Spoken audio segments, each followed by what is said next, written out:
بابوں کی محبت میں گرفتار تھا کب سے، احادیث پڑھی میں نے جو قرآن پہ کیا غور، یہ راز کھلا مجھ پہ بہت جستجو کے بعد، بابوں کا خدا اور کتابوں کا خدا اور۔ اگر نماز صرف اللہ کے لیے ہے تو ہم نماز میں غیر خدا ہستیوں کے نام کیوں لیتے ہیں؟ نماز میں تو صرف اللہ ہی کا ذکر ہونا چاہیے۔ نماز پڑھی اللہ کے لیے جاتی ہے، اور غیر اللہ کا جو بیچ میں ذکر ہے وہ اس اعتبار سے نہیں ہے کہ آپ نے ان کی عبادت کرنی ہے یا انہیں خدا بنا لینا ہے۔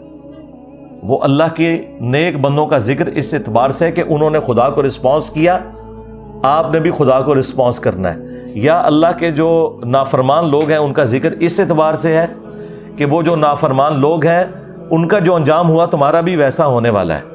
اب یہ نہیں ہے کہ اگر شیطان کا نام قرآن میں آیا تو وہ اس لیے آیا ہوا ہے کہ کوئی بابرکت نام ہے، ٹھیک ہے۔ اس طرح اگر کسی بزرگ کا کوئی نام آیا ہوا ہے، کسی پیغمبر کا نام آیا ہوا ہے، تو وہ اس اعتبار سے آیا کہ وہ اللہ کو رسپانس کرنے والے لوگ تھے۔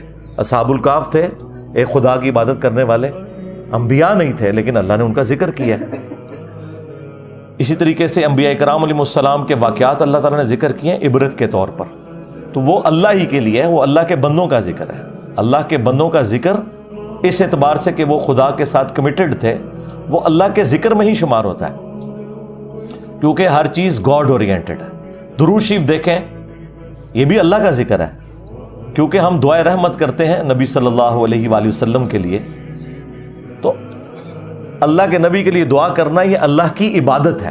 ہاں، نبی علیہ السلام کا اس میں ذکر موجود ہے، تو اس میں عبادت والا معاملہ نہیں ہے، عبادت ایک اللہ کی کرنی ہے۔ ہاں، وہ اللہ تعالیٰ نے واضح فرمایا کہ کبھی ایسا نہیں ہوا سورہ آل عمران میں کہ ہم کسی پیغمبر کو نبوت دے کر، حکمت دے کر بھیجیں اور وہ لوگوں کو اپنی طرف بلائے یہ کہہ کے کہ لوگوں میری عبادت کرو اللہ کو چھوڑ کر، بلکہ وہ کہے گا کونوا ربانیین، تم اللہ والے بن جاؤ۔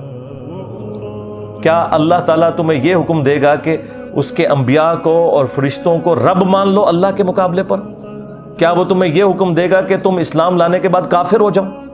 ایسا نہیں ہوگا۔ اس کے لیے میں نے ریسنٹلی ایک تفصیلی ویڈیو ریکارڈ کروائی ہے، شیطانی توحید، شیطانی بابوں کا فتنہ۔ یہ ہے شیطانی توحید جی۔ بزرگاں ذکر وچ کیوں آیا ہے؟ اس واسطے آیا ہے کہ انہوں نے چٹو نہیں، اس لیے آیا کہ انہوں نے ایک خدا کو مانا، تم بھی ایک خدا کو مانو۔